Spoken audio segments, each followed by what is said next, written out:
Hi everyone, masofdas here, and this is my final thoughts on Warhammer 40k Space Marine 2, which I played on the PS5. There is a live stream on the channel of me playing some of the PvP. I actually finished this game about a week ago. I've just been sort of busy, sort of thing, and hopefully got a little bit of content going up next few days.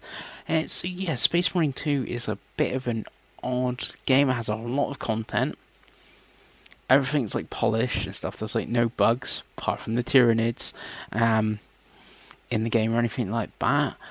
But it's just, everything's just a bit old-fashioned, which I know is a lot of positive for a lot of people. But you know, like you don't get many games now with a PvP mode coming alongside the single player, apart from like Call of Duty. Like all multiplayer games are now like their own thing. You know, live service and stuff like that. Like Marvel Rivals is its own thing. It's, you know, Fragpunk is its own thing. It's not part of a game. All you get is, you know, the single player games on their own sort of thing. So that's cool. And it's got this content. You know, the PvP mode, which is you've got team deathmatch, captured like the zones and the zone modes and stuff like that. Which I think is 6v6 sort of thing. So that's like fun. But I feel like if you want to play multiplayer, you're going to go play a COD, a Marvel Rivals, an Overwatch, a Valorant, and stuff like that. So don't know how long that will be about. But anyway, that's there. Then you've got the operations mode, which is like story-driven co-op mode. There's 6 missions which are intertwined to the main story. You actually unlock. You can play the missions at any time with quick match, but you like unlock them from playing the campaign. Yeah, that's fine. And you're playing with 2 other people in real life. None of the missions are that long. They're about half an hour long. I think, I was just lucky. People that I was playing with good. I don't know. So I think so. That's quite good. But there's like, you do the mission, you've got the story, sort of thing. It's like, do I really want to play this mission again to rank up my Vanguard class and stuff like that?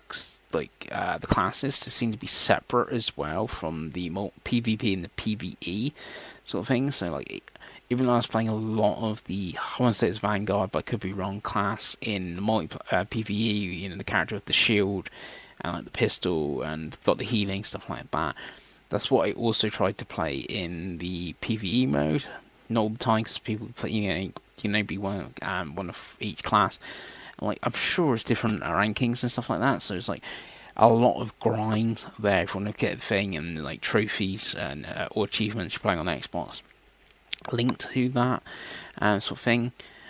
I kind of like, weirdly, it's cool these got these co-op missions and stuff like that, like a horde mode, especially how the game is set up, and you got the Tyranids and stuff come with you. Like, I could have seen them like a wave-based horde mode or something. Like an extra bit in the PvE thing. You can level up your character and, you know, stuff on that, and maybe different arenas and things like that. So that could have been something they could have done. And then the single-player campaign, which you can play co-op after the prologue. So you can play that all prologue co-op, which is cool. Like I said, it's going back to, like, look at a game like Gears of War that had the horde mode for the PvE, had the, you know, the team deathmatch and that, and with your PvPs, and obviously you had your story mode. So it's very similar to that, and even the game itself, even though you got no of the cover thing like you got in Gears, you have, you know, it's third person, you've got a chainsaw, it's very visceral, you know, you kill a Tyranid with your chainsaw, like blood splats on the screen, and that there is other enemy types and stuff that you meet during the game, stuff like that. The main campaign isn't very long. It's like 6-7 hours, and it's done like, there's like 5 missions, but then you have like missions within the mission, especially the last one. The last one's like really long, but it's like 1 mission, like sort of thing.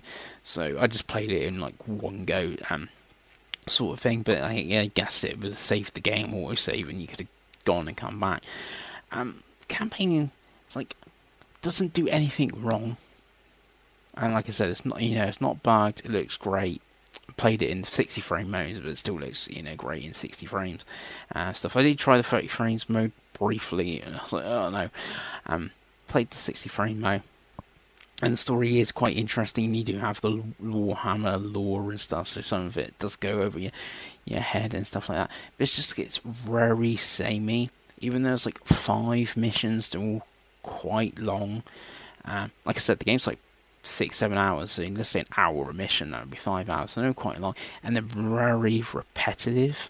This is what's going into like the possible like should have been a horde mode, like.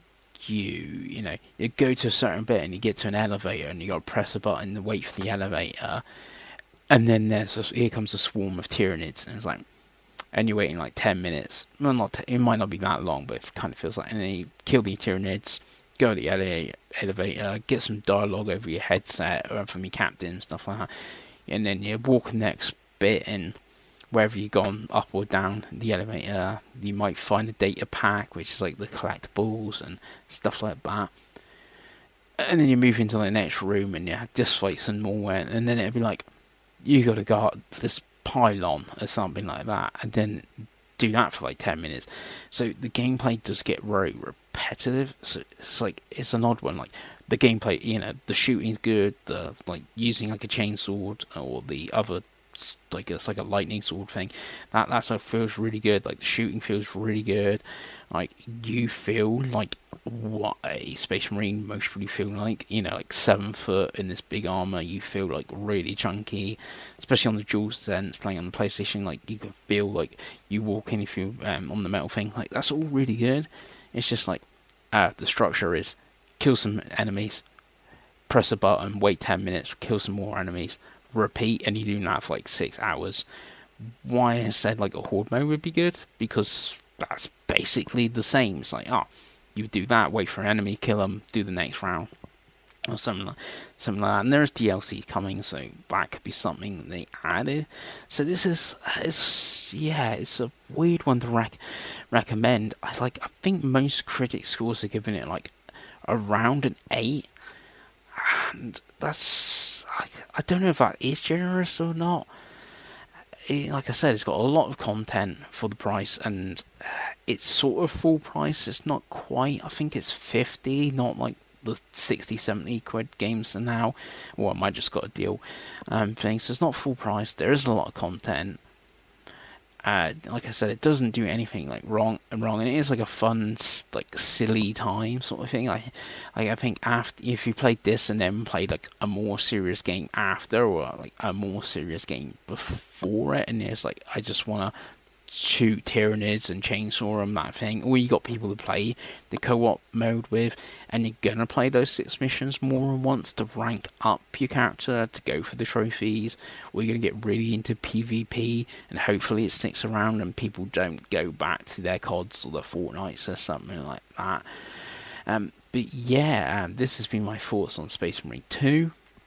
Have you guys played it, and have you enjoyed it? Anyway, I've been masofdas, and I'll see you again.